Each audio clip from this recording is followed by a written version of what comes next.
Mama witwa gute? Turabona uteruye ikibondo mu minwe, witwa nde? Shakiye Sandrine.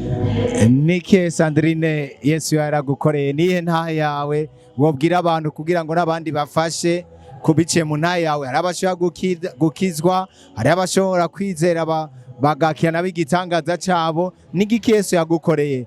Wotubwira ngene vyari bimeze kugira ngo ubu nyene uze kudushingira inta yawe?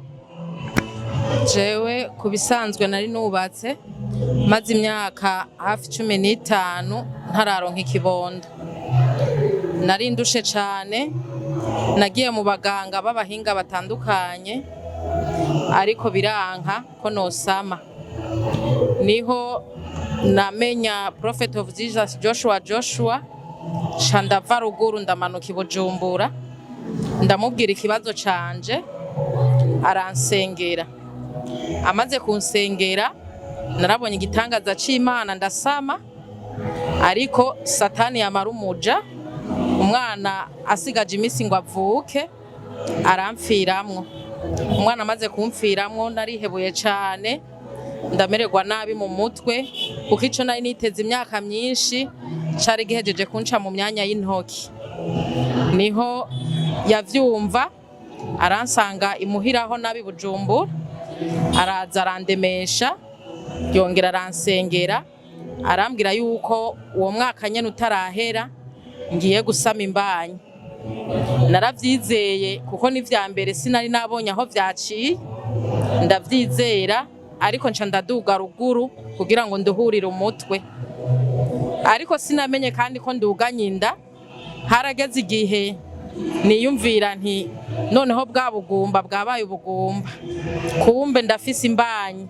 None ko Prophet yambwiye ko umwaka wa 2024 udahera ntaronse uwundi mwana, dushitse mu kwa gatanu ata wundi mwana mfise.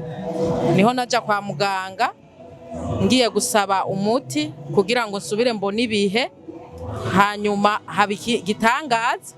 Umuganga ngiye kuwusaba arambwira ati banza upime urabe ko ufise imbanyi. Ndamuhariza ntoyaje nta mbanyi mfise sinobiyobekwa. Umugabo naguma mvuga nti none kumuvugisha yambwiye yuko 2024 idahera ntaronse umwana, bimeze gute? Niho yacambwira ngo tubanze dupime, apimye acambwira turi bungenzi. Bukenja nja muri ecography, umuganga aratangara cane igituma nje gupimisha imbanyi imaze hafi amezi 5. Arambwira ati umadamu umwana ariko arakina, arakuze, n'umuhungu, sinumva igituma kiri kurakekeranya. Naciye nsumira ndava ruguru ndamanuka i Bujumbura, ndaza kumuvugishwa ndabimubwira, aransengera. Igihe kigeze ndaronka umwana w'umuhungu, ndose umwana w'umuhungu ariko avukana ikibazo kandi c'umutima wuguruye. Ndi kwa muganga ndabibwira abakozi b'Imana, barabimubwira, aransengera, aratura amajambo. Yatuye amajambo make, arambwira ati Yesu niwe buzima, ubuzima nyabuzima. Umwana bari bamaze kumbwira ko azoja kuvurirwa mu Bufaransa, bagize ekokere ya nyuma barambwira ati umwana ameze neza cane, nta ni trace yerekana ko yigeze kuba afise umutima wuguruye. Bari abana batatu bagomba kurungika, jewe mba ndavuyemwo, umwana ndamutahana, ubameze neza cane. Mu kw'icenda Rokenze azoba kwija imyaka 2.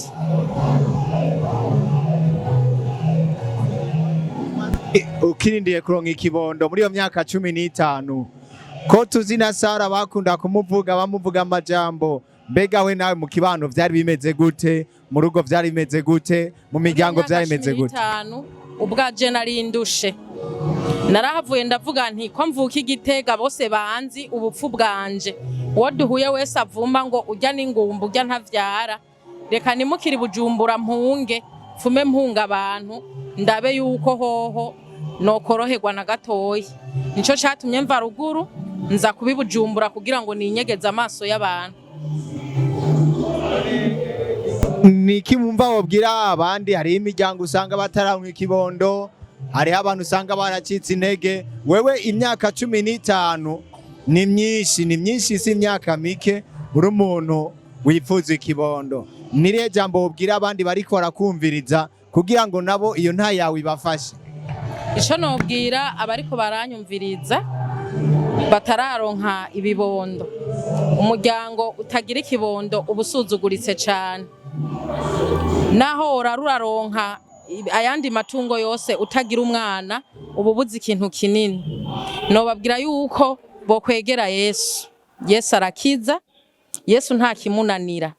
Nagendeye muri vyinshi vyo mw'isi, nja kuba specialiste batandukanye, ariko nta rukiza na rose.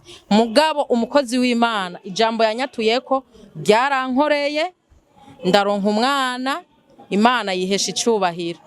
Nobabwira rero yuko bosenga cane, bakegera abakozi b'Imana, hanyuma Imana ikabagirira neza.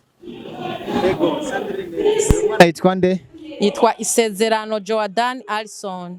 Wow, uraza kumushira hasi ngira babone ko uyu mwana yitambukira ameze neza. Hama ikindi naco, mbega nk'umuryango hari ikindi gitangaza Imana yo bimaze kubakorera?